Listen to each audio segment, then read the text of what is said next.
Assalamualaikum warahmatullahi wabarakatuh. Alhamdulillahil wahidil ahad, al-munazzahi anis syariki wasyabihi wal walad. Assalatu wassalamu ala sayyidil bashar wa ala alihi wa ashabihi wa man iktafal athar, amma ba'du. Dewan juri yang Allah muliakan dan yang saya ta'zimi, dan ikhwah al-jam'iyah al-wasliyah yang Allah rahmati dan yang saya cintai. Berbicara tentang bahagia, apa sebenarnya hakikat bahagia itu? Ada seorang kaya raya dengan harta yang berlimpah sedang menaiki mobil megah dan mewah. Lalu ia pandang ada sawah yang hijau dan rindang. Lalu ia tengok ada budak-budak cilik sedang membawa makanan serta istrinya menuju saung di tengah sawah. Suami sudah menunggu, makan siang pun tiba.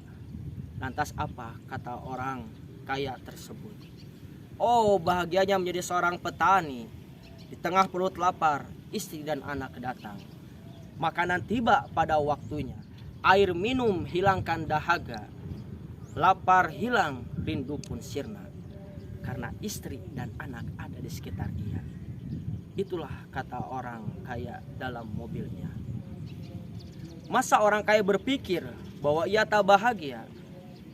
Si petani tersebut memandang kepada orang kaya dalam mobilnya dan berkata, "Oh, sungguh bahagianya menjadi orang kaya, sedangkan aku duduk di saung yang tua." Maka pada hakikatnya dua-duanya tak bahagia. Sebab itu, kalau kita baca dalam kitab-kitab, maka mana sa'adah, kebahagiaan, orang sa'id, bahagia. Kebahagiaan adalah insyirahus sadri, ketika hati terasa lapang apapun yang datang. Kalaulah petani tersebut lapang, tentulah ia bahagia.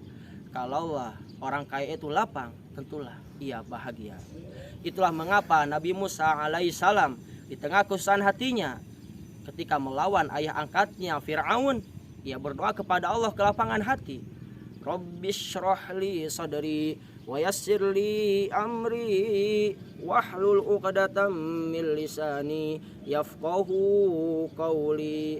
Nabi Muhammad Rasulullah sallallahu alaihi wasallam itu mengapa kakinya berdarah, pelipisnya pecah, giginya patah, tapi ia tetap senyum semeriah karena Allah lapangkan hatinya. Alam nashrah laka sadrak wa wada'na anka wizrak alladhi anqadha dhahrak wa rafa'na laka dhikrak fa inna ma'al usri yusra inna ma'al usri yusra fa idza faraghta fansab wa ila rabbika farghab. Hati yang lapang, itulah mengapa Haji Abdul Malik Karim Amrullah Buya Hamka tersenyum dalam penjaranya. Penanya berjalan perlahan tapi pasti sehingga membuat karangan tafsir Al-Azhar. Itu mengapa hatinya lapang Said Al-Qutubi tetap tersenyum dalam tiang gantungan.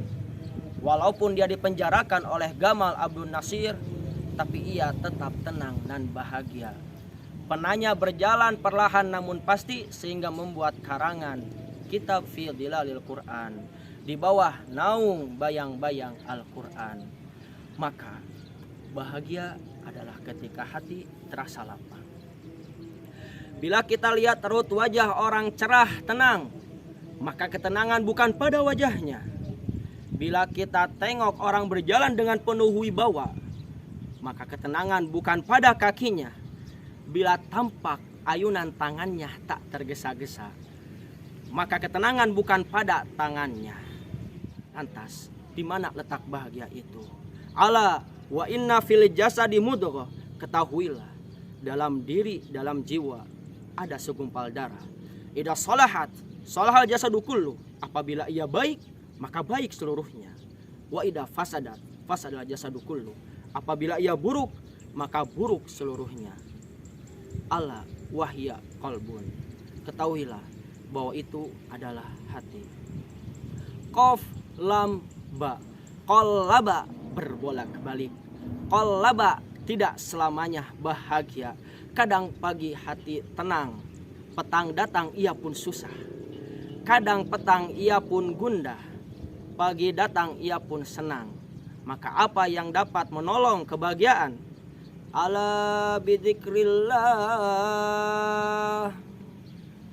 Ketahuilah, dengan banyak mengingat Allah, tatmainnul qulub, maka hati akan terasa lapang. Maka dari itu, hati ada dalam diri kita, tapi ia bukan milik kita. Lillahi ma fis samawati wa ma fil ard. Apa yang di bumi, apa yang di langit, seluruhnya milik Allah. Kembalikan kepada Allah, dari Allah untuk Allah. Aktafi bihadal qadar. Nasrun minallah wa fathun qarib wa basyiril mu'minin. Wassalamualaikum warahmatullahi wabarakatuh. Selamat ulang tahun Al-Jam'iyah Al-Wasliyah ke-91. Majulah Al-Wasliyah zaman berzaman.